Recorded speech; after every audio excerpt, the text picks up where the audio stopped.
नमस्कार मित्रांनो, स्वागत आहे तुमचं मार्केटची दिशामध्ये. जर का आपण आज एक गोष्ट बघितली, तर मार्केटमध्ये 700 पॉइंटचा गॅप अप झालेला आहे आज सकाळी. निफ्टीने गॅप अप केलेला आहे. आता हे गॅप अप होण्यामागचं नक्की कारण काय आहे? न्यूज बेस्ड आहे का डेटा बेस्ड आहे का कशामुळे नक्की गॅप अप झालेला आहे मार्केटमध्ये? आता ह्या गोष्टीचं आपण नीट सखोल विश्लेषण करणार आहोत. त्याआधी तुम्ही जर का अजून सुद्धा आपल्या चॅनलला सबस्क्राईब केलेलं नसेल, तर नक्की सबस्क्राईब करून ठेवा आणि व्हिडिओ आवडल्यास व्हिडिओला लाईक देखील करा. आणि तुम्हाला आपले व्हिडिओज हे कसे वाटतायत, हे सुद्धा मला तुम्ही कमेंट करून सांगा, जेणेकरून मी तुमच्यासाठी नवनवीन कंटेंट हा नक्कीच घेऊन येऊ शकतो. आता तुम्ही ज्या गोष्टीसाठी एक्सायटेड असता ती गोष्ट मी तुम्हाला व्हिडिओच्या सुरुवातीलाच दाखवणार आहे. ती म्हणजे मित्रांनो आपले स्टॉक ऑफ द डे. जे काही आपण स्टॉक्स घेत असतो, रोज त्यामध्ये ट्रेड करत असतो ना, ते स्टॉक्स हे नाही म्हटलं तरी 3 ते 5% पळत असतात. आता ते कसे पळत असतात, का पळत असतात, कशामुळे पळत असतात, नक्की असं काय त्यामध्ये घडत असतं आणि त्या स्टॉकमध्ये नेमकी मी कशी काय एंट्री करतो ना, या सगळ्या गोष्टी मी तुमच्यासमोर इथे शो करत आहे. पहिला आजचा मित्रांनो स्टॉक होता आपला BSC. सो BSC लिमिटेड हा जो काही स्टॉक होता ना, यामध्ये आज सकाळी आपला इथे खूप छान पद्धतीचा पॅटर्न हा जनरेट झालेला होता. या स्ट्रॅटेजीचं नाव हे खूप छान आहे, पण अजून या स्ट्रॅटेजीचं नाव मी तुमच्यासमोर डिस्क्लोज करत नाहीये. बघू शकता या पॉइंटला एंट्रीचा प्लॅन केला होता. एंट्री देखील झाली. एंट्री झाल्यानंतर या स्टॉकने आपल्याला खूप जास्त इथे खेळवलेलं आहे.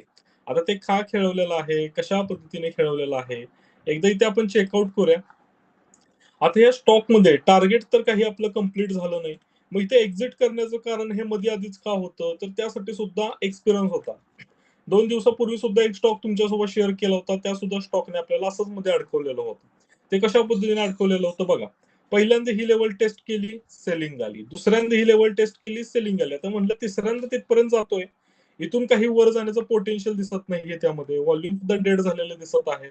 म्हणून मी त्या स्टॉक मधून ते एक्झिट केला आणि बघा तो स्टॉक पुन्हा एकदा इथे खालच्या दिशेने आलेला आहे. म्हणजे इथे मला कॉस्ट टू कॉस्ट काढायला लागला असता जर मी इथे एक्झिट केली नसती.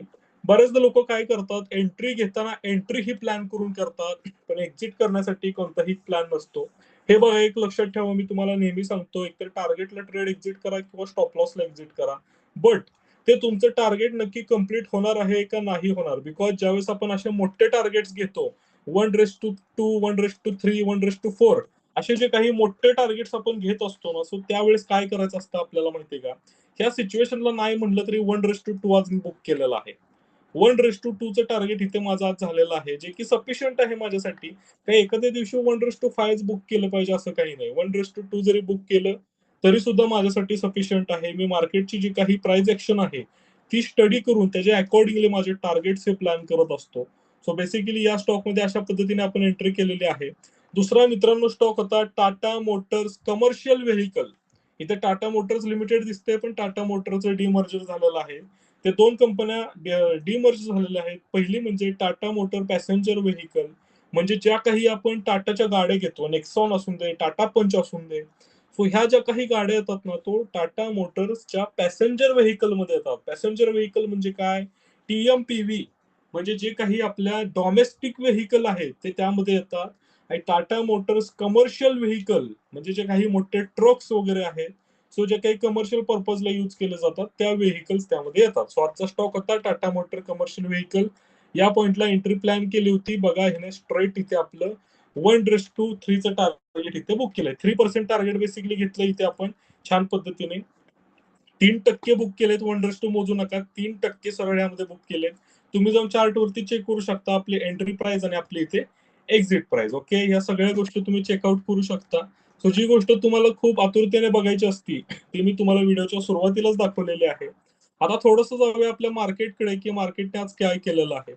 आता एक गोष्ट मित्रांनो तुम्ही जर का नोटीस केली ना, तर कालच्या सेशन मध्ये आपण एक गोष्ट डिस्कस केलेली होती. कोणती केली होती, तर ती गोष्ट अशी आहे की दिवसभर मार्केट इथे डेड होतं, व्हॉल्यूम डेड होता आणि अचानक शेवटच्या क्लोजिंग सेशन मध्ये एवढा जास्त प्रमाणात व्हॉल्यूम हा कशासाठी आलेला आहे, का आलेला आहे. सो हा जो काही व्हॉल्यूम इथे आपल्याला दिसत होता, मी तुम्हाला म्हणलं होतं की खूप जास्त रिटेलर्स घेऊन गेलेले आहेत, कॉल्स हे घेऊन गेलेले आहेत आणि प्रो प्लेयरची सुद्धा पोझिशन होती, पण एफआयज ने मात्र त्यांची पोझिशन डिस्क्लोज केली नव्हती. का केली नव्हती हे काय मला माहित नाहीये. रिटेलर असे पण रोज बाईंग करत असतात, सो त्यांनी इथे बाईंग केली होती. लक बाय चान्स रिटेलरने कॉल घेऊन गेले होते काल. बट जे काही प्रो प्लेयर्स होते ना, ते ह्यामध्ये छुपे रुस्तम होते. त्यांनी छान पद्धतीने इथे क्वांटिटी ॲड केली होती. आणि आज मार्केट गॅप अप होण्याचं कारण मित्रांनो, हे काही इथे झालेली बायिंग नाहीये. ॲक्चुअल कारण काय आहे माहितीये का मार्केटचं? जे काही आपलं क्रूड आहे, क्रूड आज पडलेलं आहे. सकाळी आज क्रूड पडलेला आहे आणि त्याच्या अकॉर्डिंगली आज जर काही गोष्ट बघितली तर मार्केटने आपल्या गॅप अप ओपनिंग केलेली. का केलेले? जे काही आपले ट्रम्प ताते आहेत, मार्केटचे म्हणजे दुसरे आधारस्तंभ असं त्यांना म्हणू शकतो. सपोर्ट सिस्टम आपल्या सर्वांची. जे काही ट्रम्प ताते आहेत ना, त्यांनी काय केलेलं आहे, इराणला आता 10 दिवसांचं अल्टिमेटम दिलेलं आहे. 8 ते 10 दिवसांचं अल्टिमेटम दिलेलं आहे. 8 ते 10 दिवस आम्ही कुठल्याही प्रकारची लष्करी कारवाई करणार नाही. कुठल्याही प्रकारची बमबारी करणार नाही त्यांच्यावरती, असं त्यांनी स्पष्टपणे असे निर्देश दिलेले आहेत त्यांच्या सैन्याला आणि मीडियासमोर सुद्धा ते बोललेले आहेत. आता त्यांच्या बोलण्याचा परिणाम एवढा 700 पॉइंट वर येईल, हे मला माहिती नव्हतं. हे कुणालाच माहिती नव्हतं. कारण मागचे 2 दिवस तर त्याला कोणीच सिरियसली घेतलेलं नाहीये. ठीक आहे, चांगली गोष्ट आहे. आपलं जे काही स्वप्न होतं मार्केट 24,000 आणि 24,000च्या वरती सस्टेन व्हावं, ते आता पूर्ण होताना दिसत आहे. पण ते एवढ्या लवकर पूर्ण होईल, मार्केट डायरेक्ट ओव्हरलॅप करून वरती जाईल, असं मला वाटलं नव्हतं. कारण हा जो एवढा मोठा मार्केटने गॅप तयार केलेला आहे ना, हा मार्केटला फील करणं सगळ्यात जास्त गरजेचं आहे. गरजेचं आहे म्हणण्यापेक्षा मार्केटला तो फील करावाच लागणार आहे. बिकॉज खाली खूप जास्त लिक्विडिटी पडलेली आहे. इथे जर का ही लेव्हल पाहिली ना, इथे खूप जास्त लिक्विडिटी पडलेली आहे. ही लिक्विडिटी स्वीप करणं गरजेचं आहे. ठीक आहे, बॉटम मार्केटचा बनला होता. लोकांनी तिथे बायिंग केलेली आहे. व्हिडिओमध्ये मी तुम्हाला थोडेफार सिग्नल देत होतो. आता सगळ्या गोष्टी ओपनली सांगता येत नाहीत. ज्यांना समजल्या त्यांनी त्या समजून घेतलेल्या आहेत. ज्यांना नाही समजल्या त्यांनी इथून पुढे समजून घेण्याचा प्रयत्न करा. संधी मार्केटमध्ये रोज भेटत असतात. अगदीच काय मार्केट एवढंही पडलं नव्हतं, की तुम्ही सगळ्या गोष्टी विकून त्यामध्ये लावायच्या. काहीही गरज नाहीये. एक गोष्ट इथे लक्षात घ्या, की आजची जर का मार्केटची तुम्ही मूव्हमेंट पाहिली, तर मार्केट सकाळपासून 24,000 ची लेव्हल ब्रीच करण्याचा प्रयत्न करतंय. पहिल्यांदा प्रयत्न केला, दुसऱ्यांदा प्रयत्न केला, तिसऱ्यांदा जो काही प्रयत्न आहे ना मित्रांनो, एक गोष्ट बघितली ना, तर इथे बघा बायर्स आले, पुन्हा सेलर्स आले.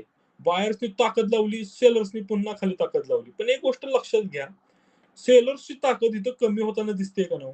बघा दिसतेय की नाही? थोडंसं झूम करून तुम्हाला पुन्हा एकदा मी ते शो करण्याचा प्रयत्न करतो. एकदा ह्या चार्ट समजून घ्या. मार्केटमध्ये 700 पॉइंटचा गॅप अप. अगदी नुसत्या उड्या मारायच्या. काही गरज नाही. त्याचा आपल्याला काही फायदा होणार नाहीये.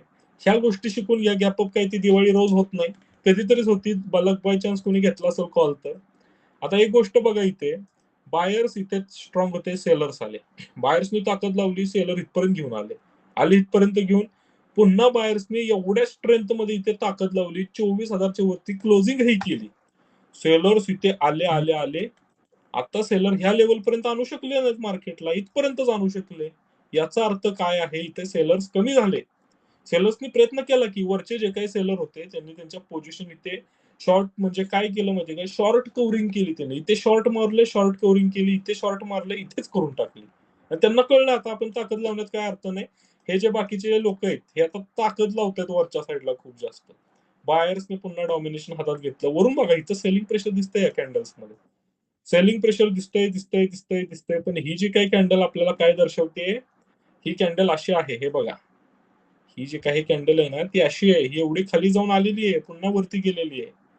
याचा अर्थ काय आहे? बायर्सच्या हातात म्हणजे काय सेलर कुठपर्यंत आणू शकले? ही लेवल बघा.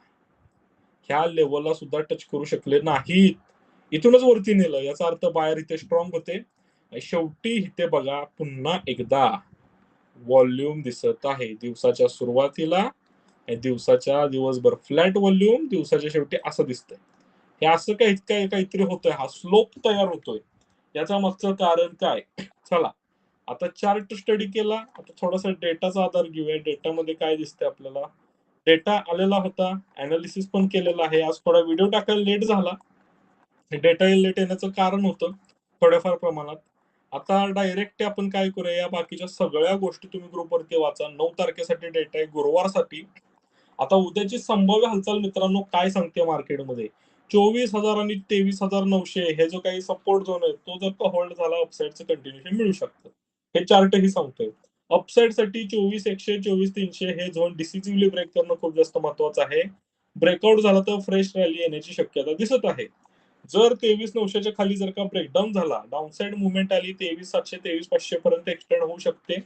आता ती कशी आली पाहिजे माहितीये का? कारण बायर्स खाली स्ट्रॉंग झालेले दिसत आहेत. त्या सगळ्या लेव्हलला ओव्हरलॅप केलं पाहिजे. ओव्हरलॅप करून एकतर गॅप डाऊन तरी ओपनिंग पाहिजे किंवा फ्लॅट ओपनिंग केली तरी सुद्धा मार्केट टाइमपास करण्याची शक्यता आहे. सगळ्यात महत्वाची वॉर्निंग मित्रांनो इथे लक्षात ठेवायची आहे तुम्ही आत्ता सध्या ट्रेड करत असताना ते म्हणजे ओपनिंग आणि पहिला 1 तास मार्केटचा खूप महत्वाचा राहील. मार्केटचा पहिला 1 तास खूप महत्वाचा राहील. 700 पॉईंटचा गॅप अप बघून बऱ्याच कार्यकर्त्यांनी कॉल बाय केले. ऑलरेडीच ते प्रीमियम फुगलेले होते. त्यात काहींनी एंट्री केली आणि मार्केट साइडवेज पडलं स्टार्टिंगला. फ्लॅट होतं मार्केट आजचं. मार्केट ते दिसतंय सगळ्यांना 700 पॉईंट वर गेलं मार्केट. असं तसं. अरे चार्ट बघा ना नीट. चार्ट हा फ्लॅट आहे. आता ओव्हरऑल जे काही बायस आहे ना, range to breakout mode. Range breakout नाहीये बरं का. रेंज टू मधला शब्द टू हा जो काही 2 अक्षरी शब्द आहे ना, हा सगळा अर्थ बदलतो ह्या गोष्टीचा. बघा रेंज. रेंज म्हणजे काय? मार्केट असं राहण्याची शक्यता आहे आजसारखं किंवा ब्रेकआउट. असे मोठे झोन ब्रेकआउट किंवा ब्रेकडाऊन करण्याची शक्यता दिसतेय. बघूया आता उद्या चार्टमध्ये काय दिसतंय आपल्याला. सो आजचे जे काही स्टॉक होते मित्रांनो कसे वाटले नक्की कमेंट करून सांगा. येणाऱ्या पुढच्या काळात या सगळ्या गोष्टी तुमच्यासोबत शेअर करणार. थोडंसं त्याला ऍडव्हान्स मोडला नेण्याची गरज आहे. बिकॉज रोज आपल्याला त्या स्ट्रॅटेजीमध्ये नवनवीन स्टॉक सिलेक्ट करण्याची गरज लागते. कारण जे काही प्रॉप डेस्क असतात, मोठे प्लेयर असतात, ते रोज एकाच स्टॉकमध्ये इंटरेस्टेड नसतात हो. ते वेगवेगळ्या स्टॉकमध्ये काम करतात. काहीतरी न्यूज असते, काहीतरी गोष्ट असतात. या सगळ्या बाहेर नंतर नेतात आपल्याला दिसतं अरे बीएससीचा स्टॉक आज इतना बढ़ गया. तुम्ही पकडला का तो? हे महत्वाचं आहे. किती तो स्टॉक वाढला, मार्केटात 700 पॉईंट गॅप अप झालं. तुम्ही पकडलं त्याला महत्व. बरोबर? ओव्हरनाईट जे काही ओव्हरलॅपिंग झाली त्याला आपण पकडू शकत नाही. कारण सांगितलं तात्यामुळे झालेलं आजचं सगळं. जे काय होतं मार्केटमध्ये मागचा महिनाभर ते तात्यामुळेच होतंय. त्यांचीच कृपा आहे मार्केटवरती आपल्या. एक गोष्ट लक्षात ठेवा मित्रांनो, कितीही काही होऊन दे, तुम्ही तुमचं डिसिप्लिन तोडायचं नाहीये. शांतपणे मार्केटमध्ये काम करायचं आहे आणि त्यासोबतच लर्निंग चालू ठेवायची आहे. मी स्टॉक हे का घेतोय? एकदा स्टॉकची नावं सांगितली आहेत हो. अलाउड नाही तरी सुद्धा सांगितलेले आहेत. जावा एकदा त्यांचे चार्ट चेकआउट करा. काय लॉजिकने सरांनी बाय केलं असेल? थोडंफार जरा विचार करण्याचा प्रयत्न करा. आपण जसं नको त्या गोष्टींचा विचार करतो का नाही? अरे ही रॅली जर पकडली असती तर, काल मी कॉल घेतला असता तर, या स्वप्नांच्या जगात जगणं थोडंसं सोडून द्या. वास्तवात जगायला शिका. जावा रिअॅलिटी चेक घ्या. चेक करा मी कशा पद्धतीने स्टॉक आहे, ह्याच स्टॉकमध्ये का ट्रेड केला, बीएससी मध्येच का केलेला आहे, काय असा पॅटर्न होता, काय अशी मुवमेंट होती अनयुज्युअल. एकदा जावा चेकआउट करा. मला सांगा तुम्हाला काय समजतंय. हळूहळू सगळ्या गोष्टी उलगडणार आहेत. त्यासाठी तुम्हाला काय करायचंय माझ्यासोबत कनेक्टेड राहायचंय. व्हिडिओ जर आवडला असेल तर व्हिडिओला मित्रांनो नक्की लाईक करा आणि नक्कीच तुमच्या ज्या काही कमेंट्स आहेत त्या करा. मी सगळ्यांचे कमेंट वाचत असतो. खूप छान वाटते तुमच्या कमेंट वाचून की मी जे काही तुमच्यासाठी एवढे एफर्ट घेतोय, दिवसभर सगळ्या गोष्टी करून कंटाळून आलेला माणूस तुमच्यासाठी व्हिडिओज बनवतोय. हे सगळं मला मोटिव्हेशन तुमच्या कमेंट्समुळे मिळतंय. सो कमेंट खूप छान पद्धतीने करा. तुमचे विचार मांडा. मला ते नक्कीच आवडतील. चला भेटूयात आपण उद्याच्या सेशनमध्ये मार्केटची दिशामध्ये. तोपर्यंत सगळ्यांना बेस्ट ऑफ लक. ओके.